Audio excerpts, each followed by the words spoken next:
Hello guys, तो देखो हम लोग आज स्टार्ट करने जा रहे हैं विद हाइजेनबर्ग्स अनसर्टेनिटी प्रिंसिपल। देखो ये प्रिंसिपल क्या आता है, बड़ा ही स्पेसिफिक टाइप का प्रिंसिपल है ये।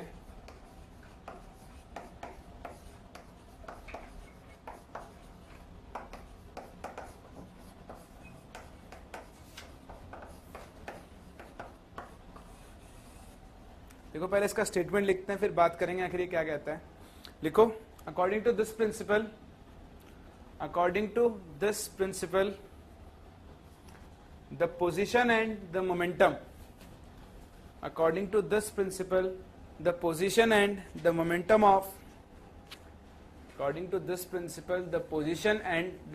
of a moving particle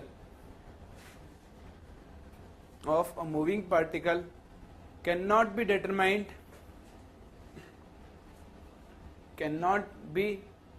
accurately determined simultaneously. According to this principle, the position and momentum of a moving particle cannot be accurately determined simultaneously. If we try to calculate the accurate value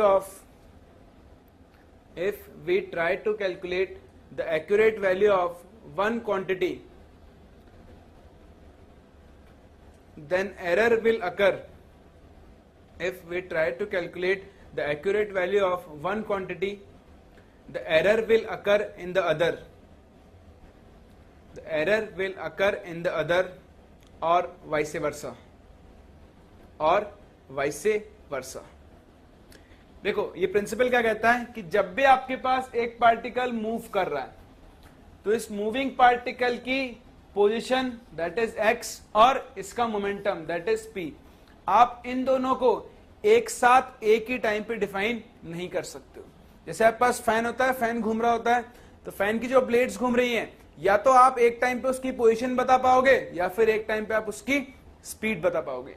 आप एक ही time पर दोनों की बिल्कुल correct value define नहीं कर सकते हो। ये कहता है आपके पास Heisenberg's uncertainty principle, that the position and the momentum of a moving particle can not be defined accurately at the same time, that is simultaneously.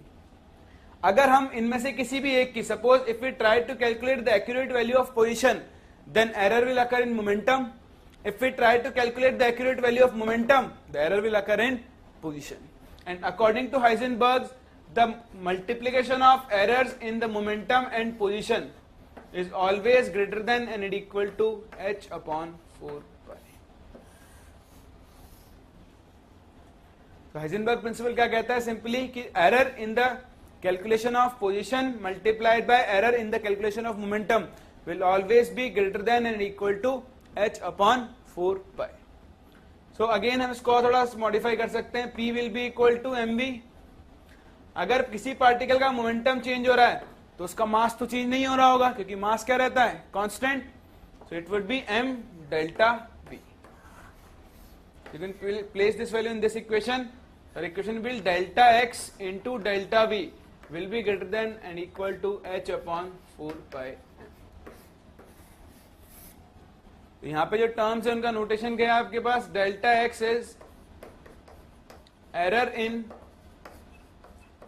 Position, delta p is error in momentum, and what is delta v, delta v is error in velocity. So we can use Heisenberg principle in this mode. Delta x into delta p is greater than h upon 4 pi और delta x into delta v is greater than h upon 4 pi m. अगर momentum में change दिया है या momentum में error दिया है तो पोजीशन में एरर निकाल सकते हो, वेलोसिटी में दिया है तो भी आप पोजीशन में एरर निकाल सकते हो by using these two equation. तो ये होता है आपके पास हाइजेनबर्ग्स principal.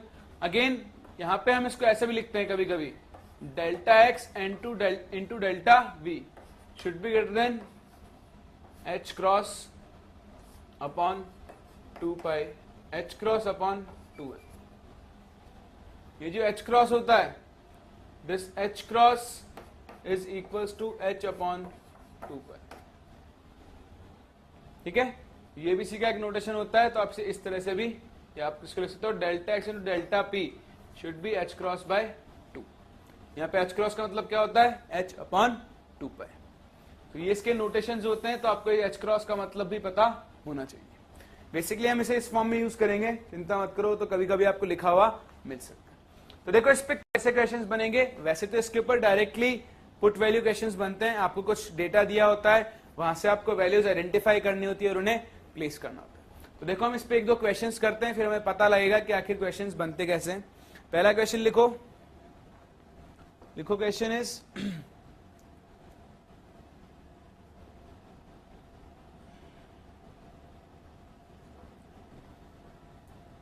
right, an electron has a speed of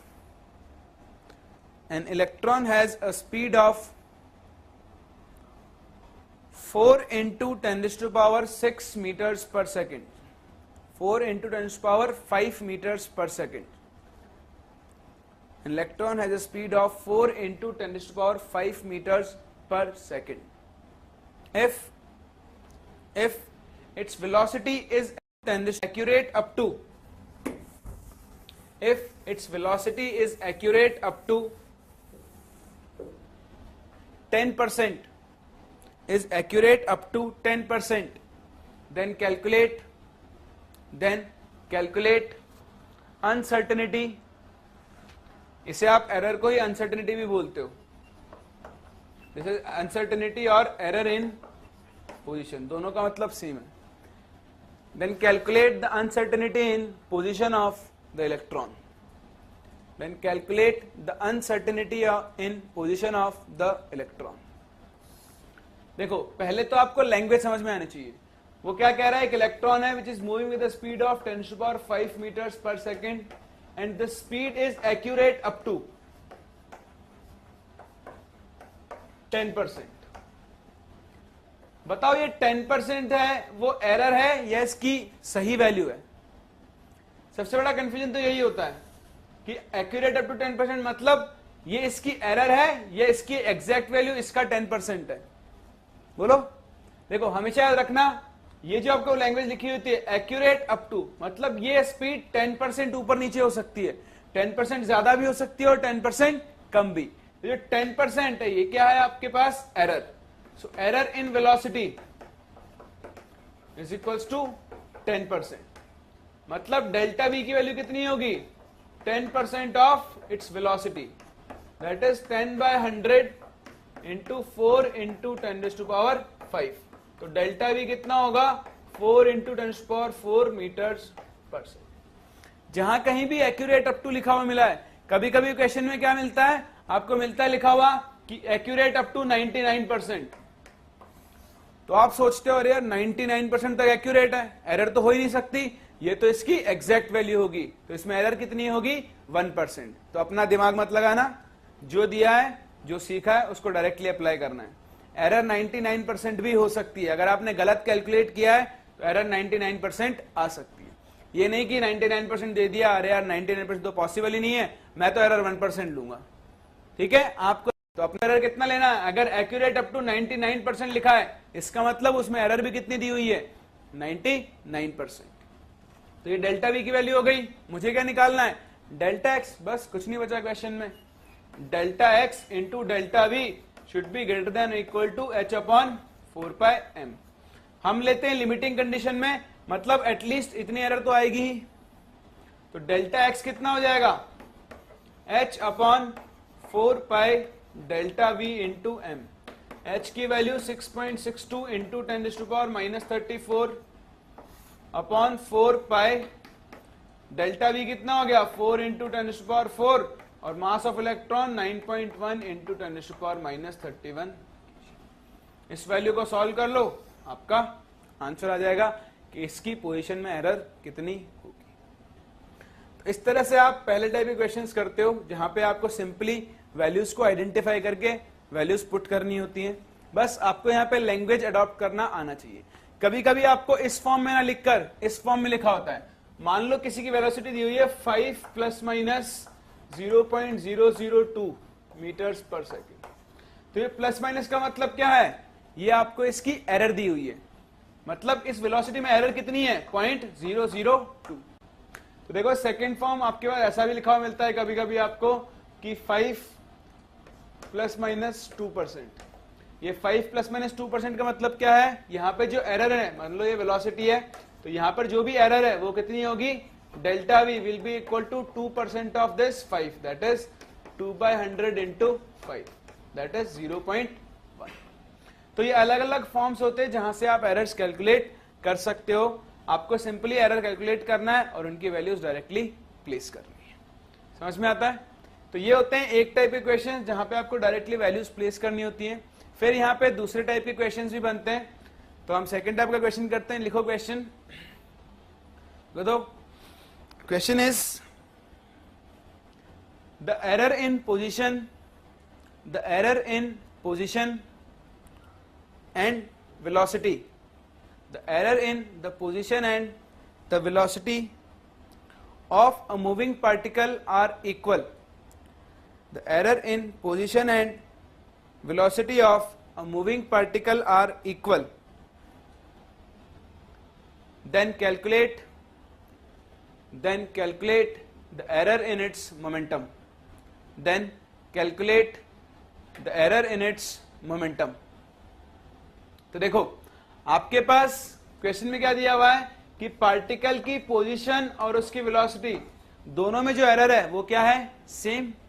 अगर हम इनके ऊपर हाइजेनबर्ग्स प्रिंसिपल अप्लाई करें तो हाइजेनबर्ग्स प्रिंसिपल क्या कहता है कि delta x into delta v should be greater than and equal to h upon 4πm होगा। तो क्वेश्चन में कहा हुआ है कि delta x is equal to delta v, तो मैं डेल्टा एक्स की जगह क्या लिख सकता हूं, डेल्टा वी। इक्वेशन क्या बन जाएगा, delta v square in limiting conditions should be equal to h upon 4πm। That means delta v की वैल्यू कितनी हो गई, root over h upon 4πm होगी। तो ये तो आ गई एरर इन वेलोसिटी। मुझे क्या करना है, एरर इन मोमेंटम कैलकुलेट करनी है, तो delta p will be equal to m times of delta v। Value रख दो m, डेल्टा v की वैल्यू कितनी हो गई, h upon 4πm। So delta p will be equal to 1/2 into root of m h upon 5। 4 का root निकालोगे 1/2 बन गया, m से इसका रूट कैंसिल करोगे तो रूट इस पे आ जाएगा, it will B m h upon 5। So this will be the error in the momentum of particle. दूसरे टाइप के क्वेश्चन ऐसे बनते हैं जहां पे आपको एरर इन पोजीशन और एरर इन मोमेंटम या एरर इन वेलोसिटी में रिलेशन दिया जाता है और किसी दूसरी क्वांटिटी में रिलेशन आपसे पूछा जाता है। यहाँ पे तीसरा एक टाइप का क्वेश्चन और बनता है जो बहुत ही अच्छा क्वेश्चन है और बहुत ट्रिकी क्वेश्चन है, इतना आसान क्वेश्चन नहीं है ये। तो देखते हैं क्वेश्चन क्या है आपके पास। लिखो क्वेश्चन, लिखो the percentage error in the velocity, the percentage error और नॉट वेलोसिटी, हम और थोड़ा कॉम्प्लिकेट करते हैं। लिखो the percentage error in position, the percentage error in position of a moving particle is equal to h upon 8πm is equal to h upon 8πm. Calculate the percentage error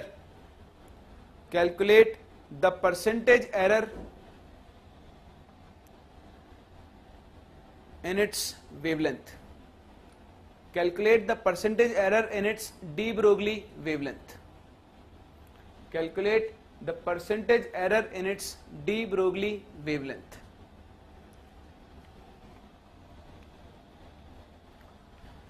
देखो आपको particle की position में error दिया हुआ है, percentage error in position,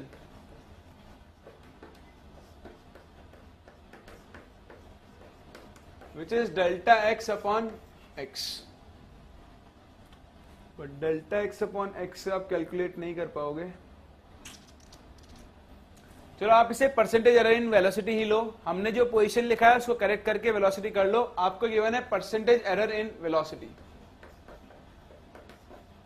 percentage error in velocity of a moving electron is delta we upon, आप ऐसा करो क्वेश्चन वापस से लिखो पूरा,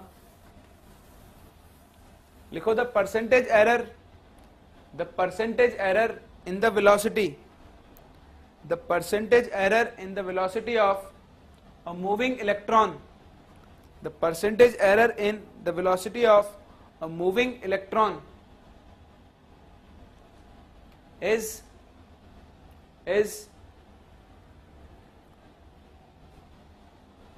say 10%, is 10%.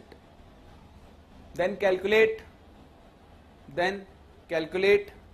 the error in its, then calculate the percentage error, then calculate the percentage error in its de Broglie wavelength,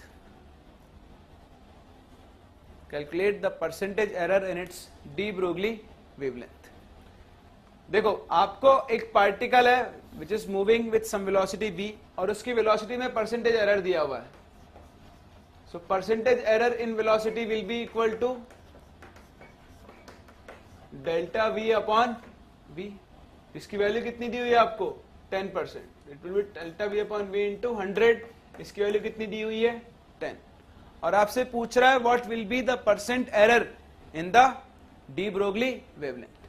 तो देखो हमें लैम्डा और v में एक रिलेशन पता है, according to de Broglie principle lambda should be equal to h upon v।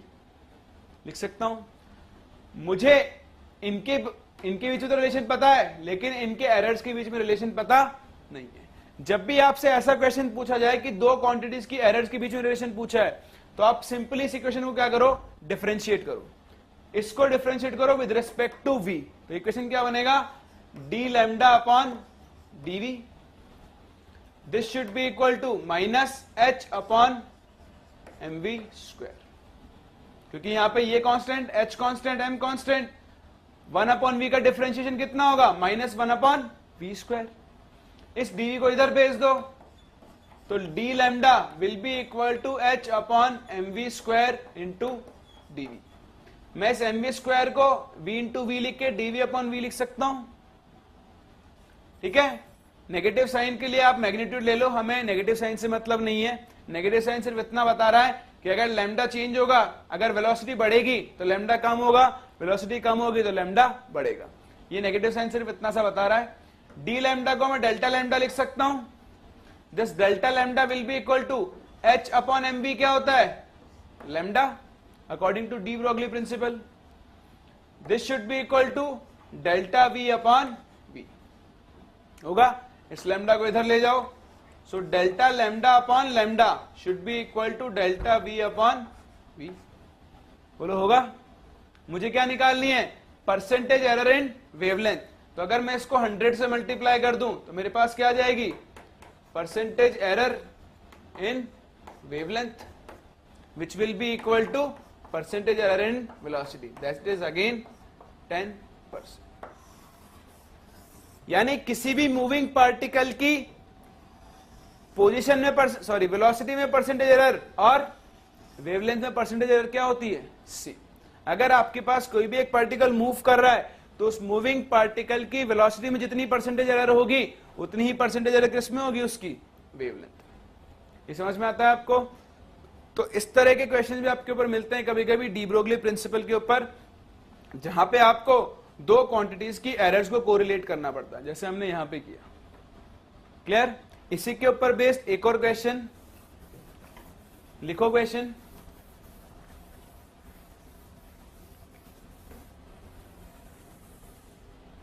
लिखो, the percentage error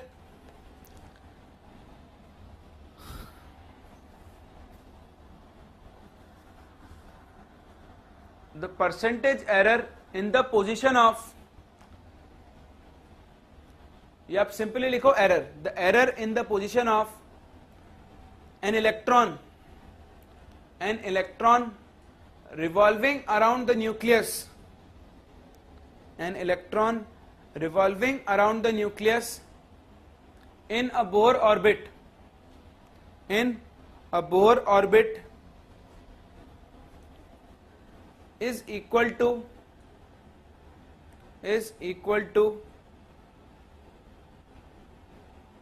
say x, is equal to x, then calculate the error in calculating,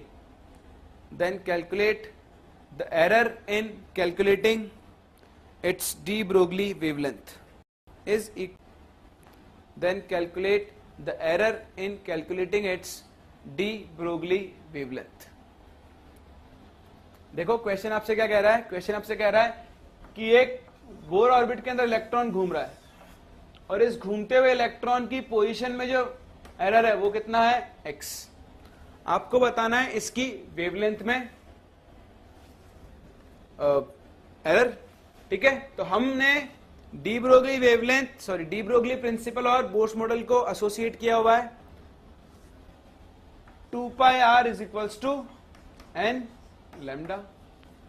यहां पे r क्या बता रहा है, इस ऑर्बिट की रेडियस, जो क्या बताएगी, इस इलेक्ट्रॉन की पोजीशन. भाई r ही तो इस इलेक्ट्रॉन की पोजीशन है यहाँ पे.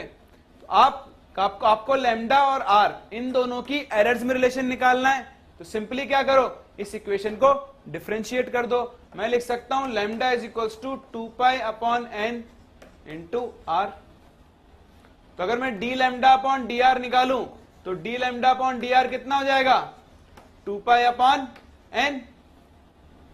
तो d लैम्डा कितना हो जाएगा, d lambda will be equal to 2 pi upon n into d r. That means delta lambda will be equal to 2 pi upon n into delta are. और डेल्टा आर कितना दिया हुआ है आपको, x. तो डेल्टा लैम्डा कितना हो गया, 2 पाई x अपॉन n. यहां पे n क्या होगा, नंबर ऑफ शेल. अगर आपके पास नंबर ऑफ शेल भी स्पेसिफाइड है, मान लो मैं कहता 4th शेल, तो आप यहां पे n की वैल्यू कितनी प्लेस करते, 4. जैसे n की वैल्यू 4 प्लेस करते, डेल्टा लैम्डा कितना हो जाता, पाई x अपॉन 2. तो इस तरह से आप इनकी एरर्स के बीच में रिलेशन फाइंड आउट कर सकते हो. जब भी आपको एक क्वांटिटी की एरर दी हो और दूसरे की पूछी हो, तो आप डिफरेंशिएट करके इनके बीच में रिलेशन फाइंड आउट कर सकते हो. तो ये होता है आपके पास डी ब्रोगली प्रिंसिपल और ये होते हैं इसके एप्लीकेशंस. इस टाइप के क्वेश्चन के साथ आपको डील करना पड़ सकता है. ये समझ में आता है. चलो, तो यहां पे हमारा डी ब्रोगली प्रिंसिपल खत्म होता है. नेक्स्ट हम लोग एक इंपॉर्टेंट टॉपिक स्टार्ट करने जा रहे हैं, which is called photo electric effect. तो हम लोग नेक्स्ट पार्ट पे मूव कर रहे हैं अपने, which is your photo electric effect.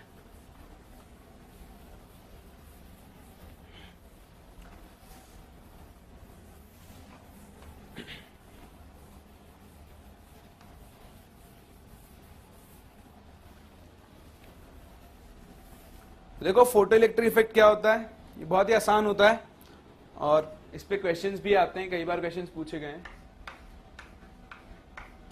Photo electric effect. चलो सबसे पहले इसे डिफाइन करते हैं. आप लोग लिखो, when light is incident on certain metals, when light is incident on certain metals, electrons are ejected out from their surface. When light is incident on the surface of some metals, electrons are ejected out of their surface. When these electrons move in a circuit, current starts flowing in the circuit. When these electrons move in the circuit, current starts flowing in the circuit. This current this current is called photoelectric current. This current is called photoelectric current, and the effect is called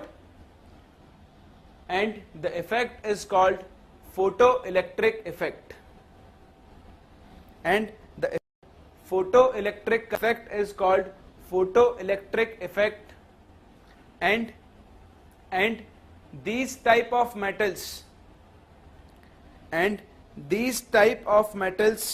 are called photosensitive metals. And these type of metals are called photosensitive metals. देखो आपके पास क्या होता है, suppose ये एक metal electrode है, ठीक है, इसके ऊपर लाइट आके गिरती है, तो कुछ स्पेसिफिक टाइप ऑफ मेटल्स होती हैं जिनके ऊपर अगर लाइट अगर गिरती है तो इनके सरफेस से इलेक्ट्रॉन क्या हो जाते हैं, बाहर निकल जाते हैं. और ये इलेक्ट्रॉन्स अगर दो इलेक्ट्रोड्स के बीच में मूव करते हैं, तो जब भी इलेक्ट्रॉन मूव करता है आपके पास क्या होता है, सर्किट में करंट फ्लो होता है. तो यहां पे जो करंट फ्लो होता है, इस करंट को हम कौन सा करंट कहते हैं, photo electric current. And this effect is called photo electric effect. ठीक है, तो हमेशा याद रखना आप लोग, जब भी किसी फोटो सेंसिटिव मेटल के ऊपर लाइट आकर गिरती है तो यहां से इलेक्ट्रॉन्स बाहर निकलते हैं. ये इलेक्ट्रॉन्स बाहर निकल के अगर मूव करते हैं तो इस सर्किट में क्या होता है, करंट फ्लो होता है. ये जो करंट होता है इसे हम क्या कहते हैं, फोटो इलेक्ट्रिक करंट. और इस इफेक्ट को हम क्या कहते हैं, फोटो इलेक्ट्रिक इफेक्ट. और ऐसी मेटल्स जो लाइट गिरने पर इलेक्ट्रॉन्स को एमिट करती हैं उन्हें हम क्या कहते हैं, photo sensitive metals. So this is simply what photo electric effect is, कि जब भी एक मेटल के ऊपर लाइट आकर गिरेगी उससे इलेक्ट्रॉन्स बाहर निकलेंगे. अगर ये इलेक्ट्रॉन्स मूव करते हैं तो सर्किट में करंट फ्लो होगा जिसे हम फोटो इलेक्ट्रिक करंट, और इस इफेक्ट को हम क्या कहते हैं, फोटो इलेक्ट्रिक इफेक्ट. अब देखो, फोटो इलेक्ट्रिक इफेक्ट को पढ़ने के लिए हम लोग कुछ टर्म्स डिफाइन करते हैं. इनमें सबसे पहला टर्म आता है आपके पास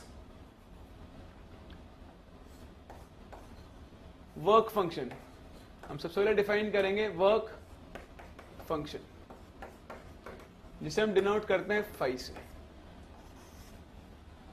व्हाट इज वर्क फंक्शन, लिखो, it is the minimum energy, it is the minimum energy required to eject an electron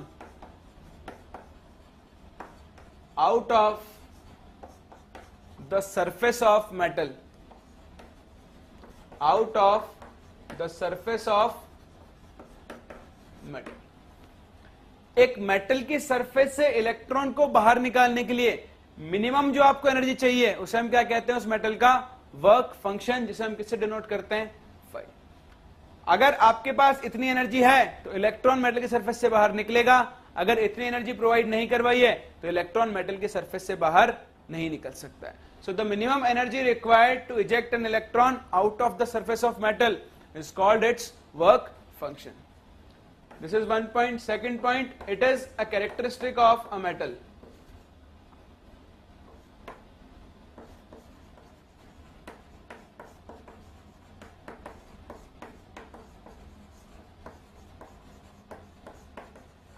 that means हर एक मेटल के लिए वर्क फंक्शन की अपनी एक वैल्यू होती है. अलग अलग मेटल्स के लिए वर्क फंक्शन की वैल्यूज क्या होंगी, अलग अलग. This is a characteristic of a metal. दो अलग अलग मेटल्स के लिए वर्क फंक्शन की वैल्यूज भी क्या होंगी, अलग अलग. So what is work function, the minimum energy required to eject an electron out of the surface of metal. इसी के करस्पॉन्डिंग हम एक और टर्म डिफाइन करते हैं जिसे हम कहते हैं threshold frequency.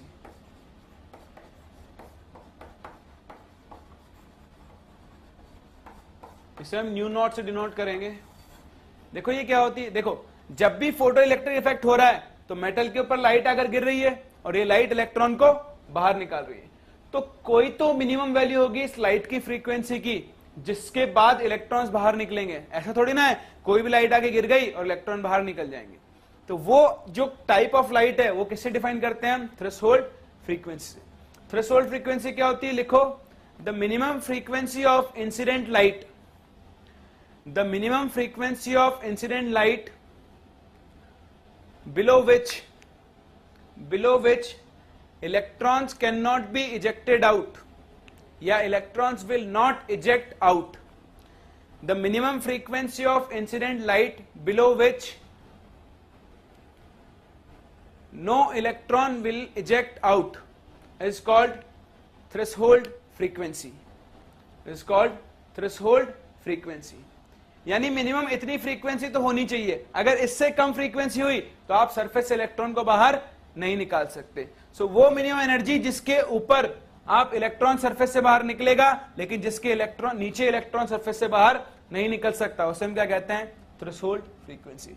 This threshold frequency is associated with work function, और इन दोनों के बीच बड़ा सिंपल सा रिलेशन होता है, that phi is equals to h nu not. जहां पे फाई है वर्क फंक्शन और न्यू नॉट क्या है आपके पास? Threshold frequency. तो ये दो टर्म्स का हमें मतलब पता होना चाहिए. समझ में आता है? चलो अब देखो फोटो इलेक्ट्रिक इफेक्ट होता कैसे है और इसके लिए हम क्या इक्वेशन यूज करते हैं. नेक्स्ट आप लोग डालो photo electric equation. Photo electric equation.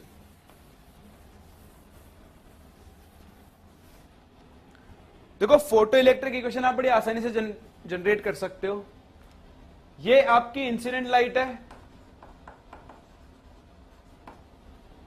ये कुछ ना कुछ एनर्जी लेकर आएगी जिसे हम कहते हैं EI, that is E incident. ये लाइट जब इससे आगे टकराएगी तो जो भी इंसिडेंट एनर्जी है वो दो पार्ट्स में यूज आएगी. एक पार्ट तो काम में आएगा इलेक्ट्रॉन को बाहर निकालने में होगा, और दूसरा पार्ट कहां काम में आएगा? इस इलेक्ट्रॉन को मूव करवाने में. अगर इलेक्ट्रॉन सिर्फ बाहर निकल के रह गया, वो मूव नहीं करेगा, तो सर्किट में करंट फ्लो नहीं होगा. That means photo electric effect show करने के लिए इलेक्ट्रॉन्स का बाहर निकलने के साथ साथ उसका मूव करना भी जरूरी है. तो जो भी आपके पास इंसिडेंट लाइट होगी वो दो पार्ट्स में काम में आएगी, एक इलेक्ट्रॉन को बाहर निकालने में और दूसरा उसे मूव करवाने में. तो इसी बेसिस पर हम हमारा फोटो इलेक्ट्रिक इक्वेशन डिराइव करेंगे. आप लोग लिखो the energy of incident light. The energy of incident light is being used up.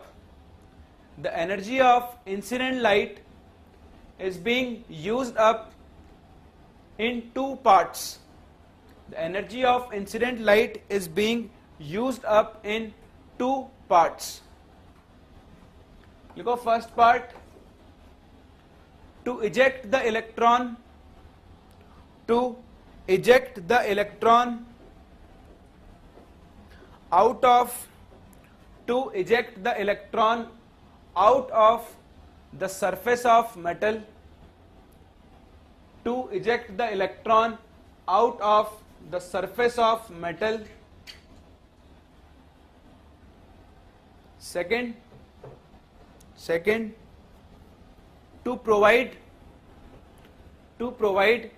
kinetic energy. To provide kinetic energy to the electron. To provide kinetic energy to the electron.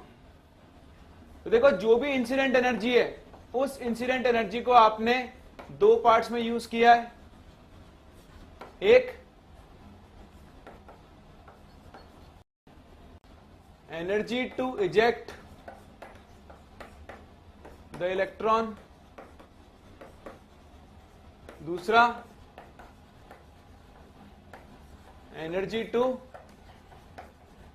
Move the electron. मानते हो? जो भी light आगे गिर रही है उसे इस तरह दो पार्ट में यूज कर रहे हैं. तो इंसिडेंट एनर्जी को मैं बोलता हूं EI. इलेक्ट्रॉन को बाहर निकालने के लिए कौन सी एनर्जी चाहिए होती है? उसका वर्क फंक्शन. और उसको मूव करने के लिए कौन सी एनर्जी चाहिए होती है? Kinetic energy. तो ये बनता है मेरे पास photo electric equation. E incident should be equal to phi plus K. मुझे सिर्फ ये फॉर्म याद रखना है, इसके बाकी सारे फॉर्म मैं इससे डराइव कर लूंगा. Simply E incident should be equal to phi plus K, where K is the kinetic energy of electron, phi is the work function and EI is the incident energy. अगर suppose incident light की frequency है nu, तो मैं EI को कितना लिख सकता हूं? h nu. और अभी हमने फाई और थ्रेशोल्ड फ्रीक्वेंसी में रिलेशन देखा था, that phi is equals to h nu not. Plus kinetic energy का फॉर्मूला क्या होता है, हाफ एम वी स्क्वायर। तो ये आपके पास इसका दूसरा फॉर्म बनता है in terms of threshold frequency. तो ये आपके पास बेसिक दो फॉर्म्स बने, E incident is equals to 5 plus K E and h nu is equals to h nu not plus half m v square. समझ में आता है? तो ये होता है आपके पास फोटो इलेक्ट्रिक इक्वेशन। अगेन मैं आपको रिकमेंड करूंगा कि आप सिर्फ ये वाली फॉर्म याद रखो, इसके अलावा बाकी सारी फॉर्म्स हम इसके अंदर प्लेस कर सकते हैं। समझ में आता है? चलो नेक्स्ट आप लोग हिंट डालो, conditions for photoelectric effect, conditions for photoelectric effect to take place, conditions for photoelectric effect to take place. देखो हम पहला केस लेते हैं। पहला केस है E incident is less than 5 और nu is less than new. जो भी यहां आपके पास लाइट आके गिर रही है उसकी एनर्जी अगर वर्क फंक्शन से कम है तो क्या मेटल की सरफेस से इलेक्ट्रॉन निकलेगा? भाई मेटल की सरफेस से इलेक्ट्रॉन निकालने के लिए मिनिमम कितनी एनर्जी चाहिए, 5। अगर आपके इंसिडेंट लाइट की एनर्जी 5 से कम है तो क्या मेटल की सरफेस से इलेक्ट्रॉन निकलेगा? नहीं। तो हम यहां लिखेंगे no electron will be ejected, hence no photoelectric effect observe. अगर इलेक्ट्रॉन बाहर ही नहीं निकल रहा है तो फोटो इलेक्ट्रिक इफेक्ट ऑब्जर्व कैसे हो? समझ में आता है? Then second, if E incident is equals to 5 और nu is equals to nu not. अगर इंसिडेंट लाइट की एनर्जी वर्क फंक्शन के बराबर है तो क्या इलेक्ट्रॉन सरफेस से बाहर निकलेगा? हाँ निकलेगा, लेकिन वो निकलने के बाद मूव नहीं करेगा, वो निकल कर क्या हो जाएगा, वहीं पे रुक जाएगा। जबकि फोटो इलेक्ट्रिक इफेक्ट शो करने के लिए इलेक्ट्रॉन का मूव करना जरूरी है। दैट मीन्स यहां पे electron will be ejected out but it will not move. और अगर ये मूव नहीं करेगा then no photoelectric effect will be observed. समझ में आता है? तो अगर आपका इलेक्ट्रॉन बाहर भी निकल जाता है तब भी जरूरी नहीं है कि वो फोटो इलेक्ट्रिक इफेक्ट शो करे। फोटो इलेक्ट्रिक इफेक्ट शो करने के लिए आपके इलेक्ट्रॉन का मूव करना जरूरी है। Then case third, if EI is greater than 5 और nu is greater than nu not. अब जो इंसिडेंट लाइट की एनर्जी है वो 5 से क्या है, ज्यादा है, तो इलेक्ट्रॉन निकलेगा भी और मूव भी करेगा। That means electron will eject out and will move. So photo electric effect is, तो मेटल को फोटो इलेक्ट्रिक इफेक्ट ऑब्जर्व करने के लिए आपके पास एक ही कंडीशन है, दैट इंसिडेंट लाइट की एनर्जी 5 से ज्यादा हो या इंसिडेंट लाइट की फ्रीक्वेंसी थ्रेशोल्ड फ्रीक्वेंसी से क्या हो, ज्यादा। अगर ये कंडीशन नहीं है तो बाकी दोनों कंडीशंस में फोटो इलेक्ट्रिक इफेक्ट ऑब्जर्व नहीं हो सकता है। इसके ऊपर बेस्ड IIT-JEE में क्वेश्चन आया था। क्वेश्चन मुझे एग्जैक्टली याद नहीं है, लेकिन मतलब वैल्यूज मुझे एग्जैक्टली याद नहीं है, बट हम लोग उसके ऊपर बेस्ड एक क्वेश्चन कर सकते हैं। फॉर एग्जाम्पल क्वेश्चन लिखो, आप लोग पहले कॉपी करो और फिर क्वेश्चन लिखो।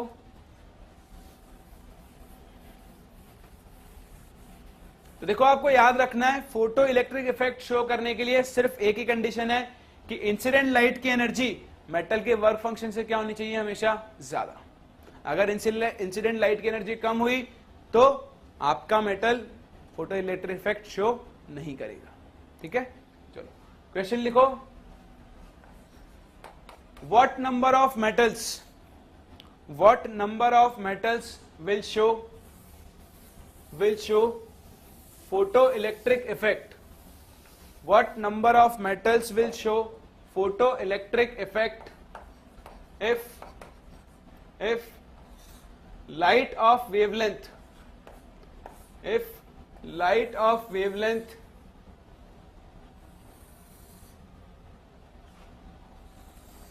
3000 angstrom, if light of wavelength 3000 angstrom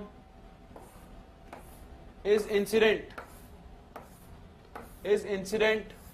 on following metals,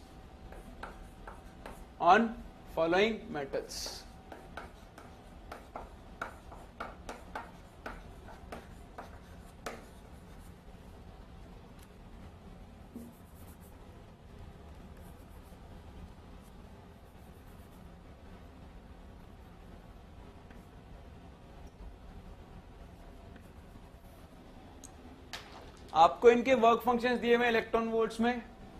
this is 4 electron volt, this is 4.13, this is 3.5, this is 2.9, this is 4.02, 4.8, 5.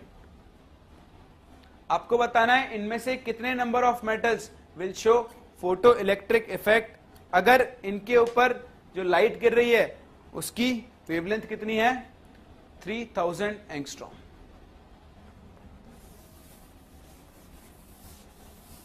तो देखो हम कैलकुलेट करते हैं.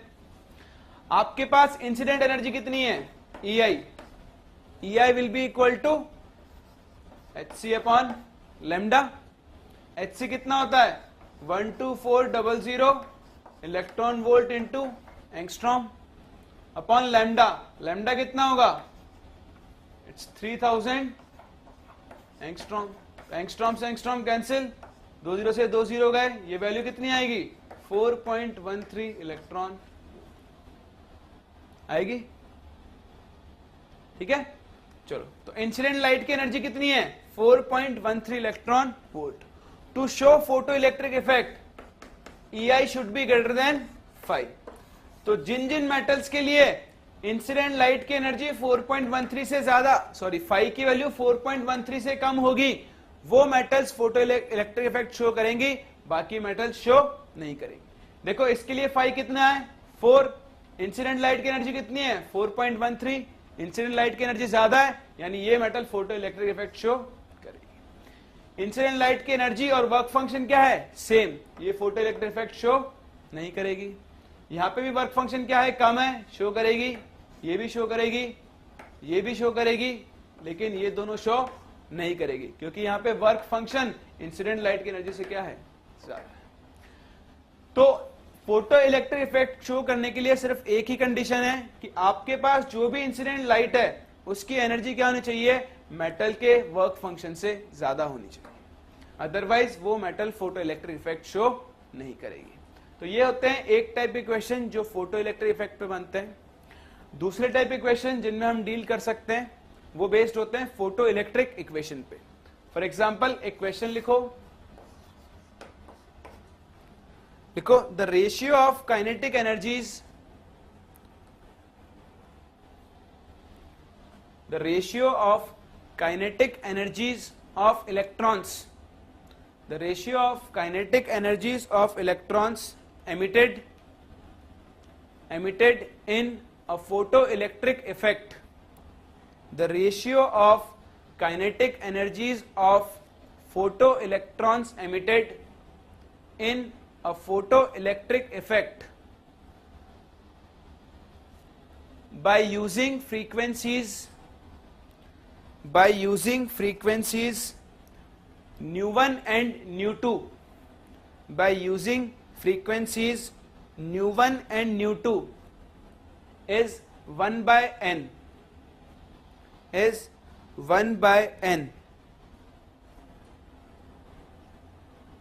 then calculate the work function of metal,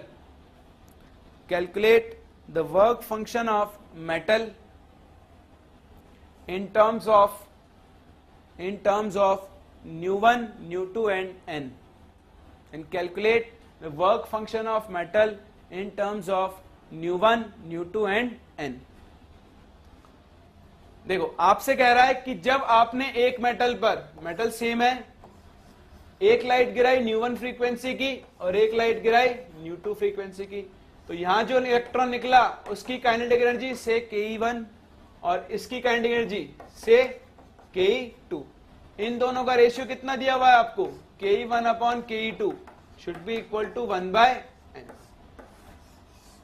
ठीक है, देखो मेटल सेम है तो दोनों का वर्क फंक्शन भी क्या होगा, सेम। तो फोटो इलेक्ट्रिक इक्वेशन क्या कहता है कि E incident should be equal to 5 plus Ke। अगर इंसिडेंट लाइट की फ्रीक्वेंसी है ν1 तो मैं इसको कितना लिख सकता हूं, h ν1 should be equal to h ν0 plus Ke1 लिख सकता हूं। सिमिलरली दूसरे केस के लिए h ν2 should be equal to h ν0 plus Ke2। क्या मैं यहां से Ke1 और Ke2 की वैल्यूज निकाल सकता हूं, Ke1 कितना होगा, h ν1 minus h ν0, so Ke1 will be equal to h common ν1 minus ν0। Similarly Ke2 this will be equal to h common ν2 minus ν0 होगा। तो यहां पे मैं दोनों को डिवाइड कर सकता हूं, तो Ke1 upon Ke2 will be equal to h से h cancel, ν1 minus ν0 upon ν2 minus ν0 should be equal to 1/n।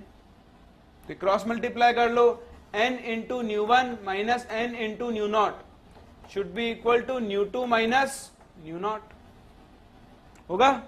तो इस ν0 को इधर ले लो और ν1 को उधर भेज दो, तो आपके पास अल्टीमेटली इक्वेशन क्या बनेगा, यहां से ν0 common 1 minus n and this should be equal to ν2 minus n ν1।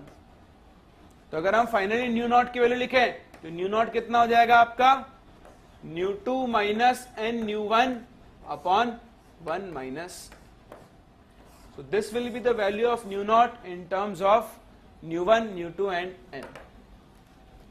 समझ में आता है। तो ये सिंपल फोटो इलेक्ट्रिक इक्वेशन होता है जिसको आपको यूज करना होता है। ये इनके फोटो इलेक्ट्रिक इफेक्ट के ऊपर बेस्ड दो टाइप के इक्वेशंस हैं। और क्वेश्चंस होते हैं जहां पे आपको सिंपली वैल्यूज पुट करनी होती है। ऐसे क्वेश्चंस को भी हम डील करेंगे लेकिन नेक्स्ट क्लास में। ठीक है, नेक्स्ट क्लास में हम इसके कुछ और अच्छे क्वेश्चंस और एप्लीकेशंस करेंगे और एक टर्म और पढ़ेंगे स्टॉपिंग पोटेंशियल्स, और उसके बाद हम लोग नया टॉपिक स्टार्ट करेंगे that is your quantum numbers.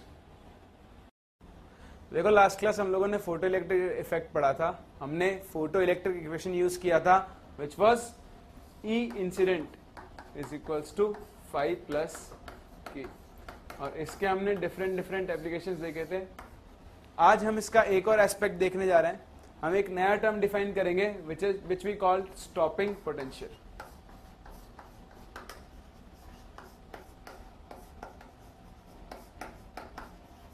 और इसे हम डिनोट करते हैं बाय V0। ठीक है, देखो ये क्या होता है। एक्चुअली हमने जब फोटो इलेक्ट्रिक इफेक्ट पढ़ा है तो हमने देखा था कि लाइट आपके पास मेटल के ऊपर आकर गिरती है।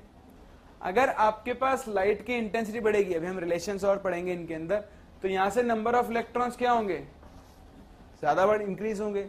ये नंबर ऑफ इलेक्ट्रॉन ज्यादा निकलेंगे तो यहाँ पे फोटो इलेक्ट्रिक करंट का अमाउंट भी क्या होगा, ज्यादा होगा। तो कभी कभी हमें इस फोटो इलेक्ट्रिक करंट के अमाउंट को क्या करना होता है, कंट्रोल करना होता है। ये जो इलेक्ट्रॉन्स यहाँ से यहाँ मूव कर रहे हैं इनके मोशन को हमें रोकना होता है। तो इनके मोशन को, इस इलेक्ट्रॉन्स को इस इलेक्ट्रोड से इस इलेक्ट्रोड के बीच में मूव करने के लिए या इनके मोशन को रोकने के लिए आपको एक रिवर्स पोटेंशियल अप्लाई करना पड़ता है, जिसे हम क्या कहते हैं, उसका stopping potential.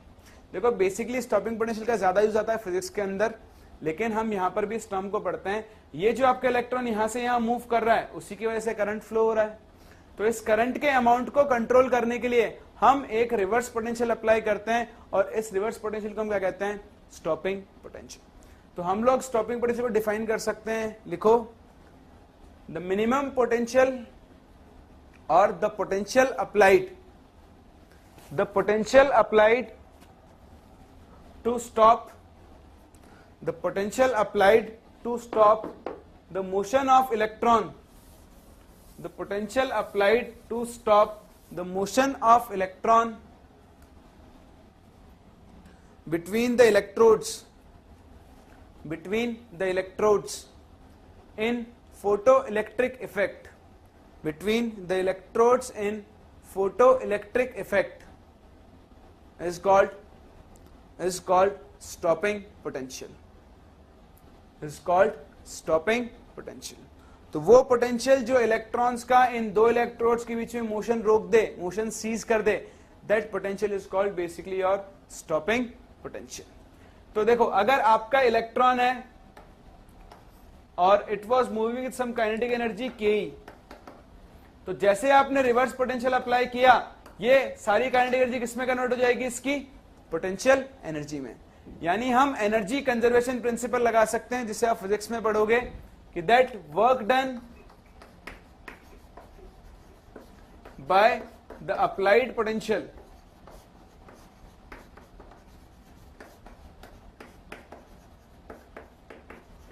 will be equal to kinetic energy of the electron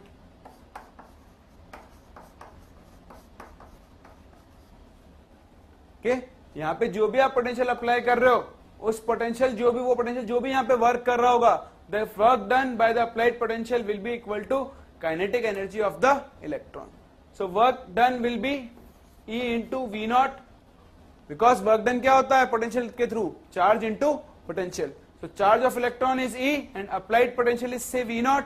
So this EV naught will be equal to kinetic energy of electron, which is equals to half mv square. तो ये जो हमारा फोटो इलेक्ट्रिक इक्वेशन है, इसमें kinetic energy को हम किससे replace कर सकते हैं? EV naught से. तो इन टर्म्स ऑफ स्टॉपिंग पोटेंशियल हमारा फोटो इलेक्ट्रिक इक्वेशन क्या बनेगा? EI is equals to 5 plus K. Not K, EI is equals to 5 plus EV naught, where V naught is the stopping potential.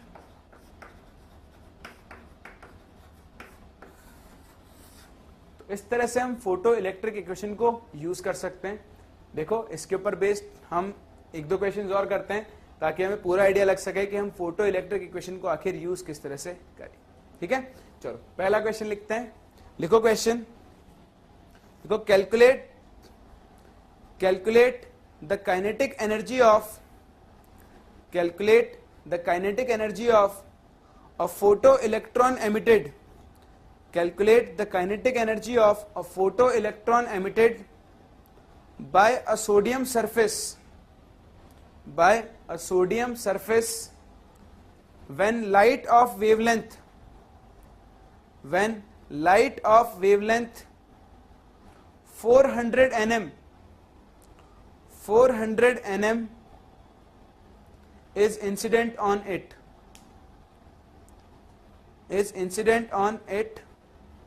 given the work function of sodium metal,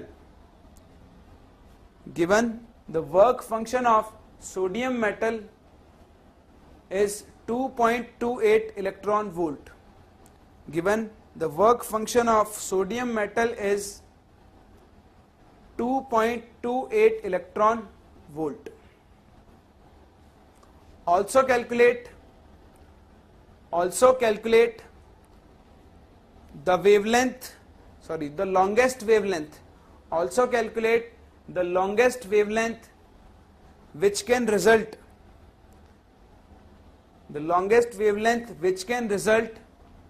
in the emission of a photoelectron.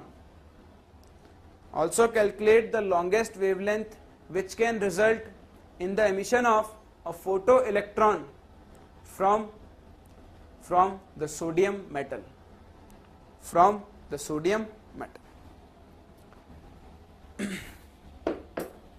तो देखो, इस question को थोड़ा ध्यान से देखना.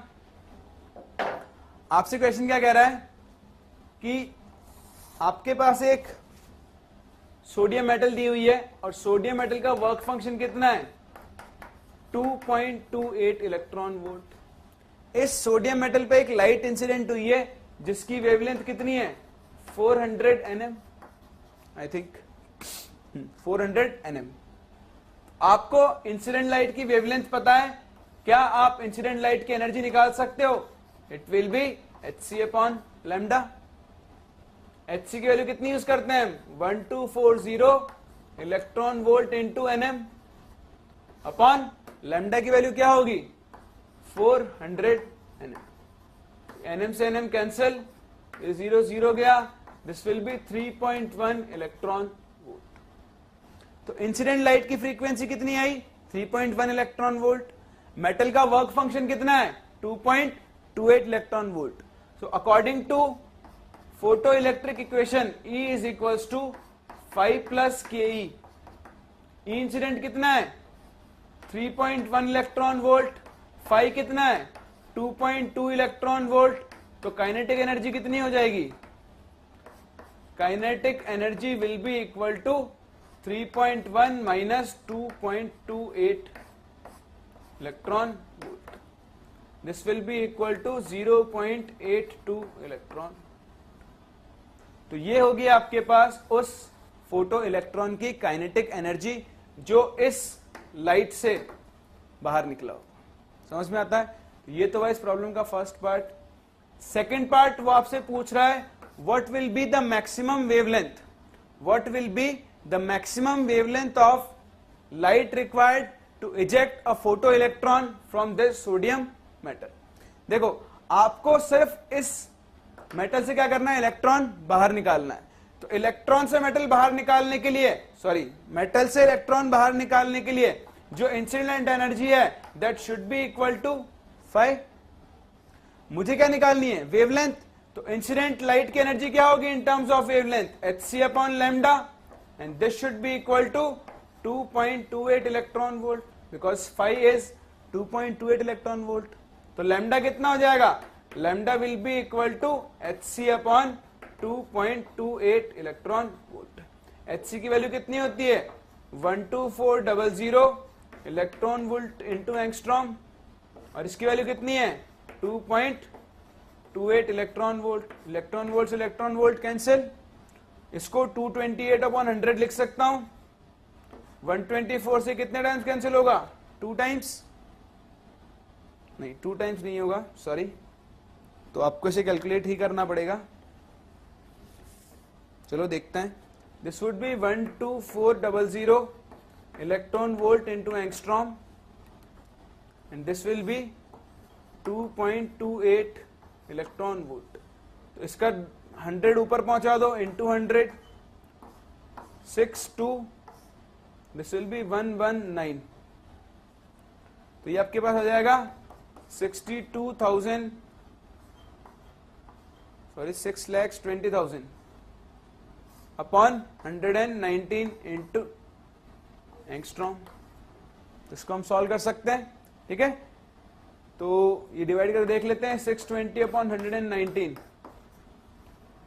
ये जाएगा 5 times 5 4 59 5 2.01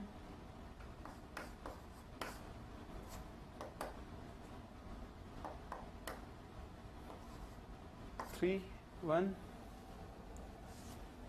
0, it should be around 9 1,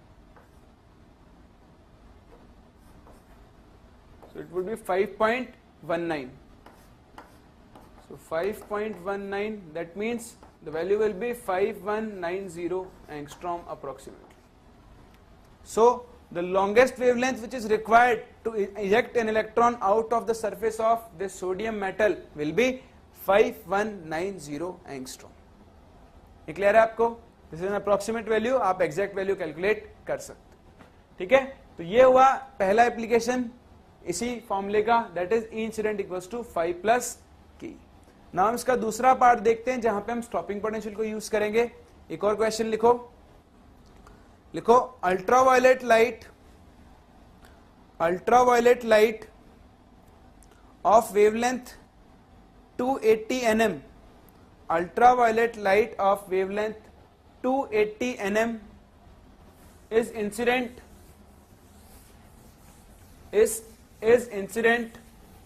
on a lithium metal having work function equal to 2.5 electron volt, having work function equal to 2.5 electron volt. Calculate the stopping potential required.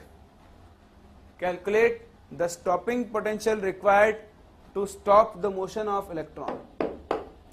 Calculate the stopping potential required to stop the motion of electron.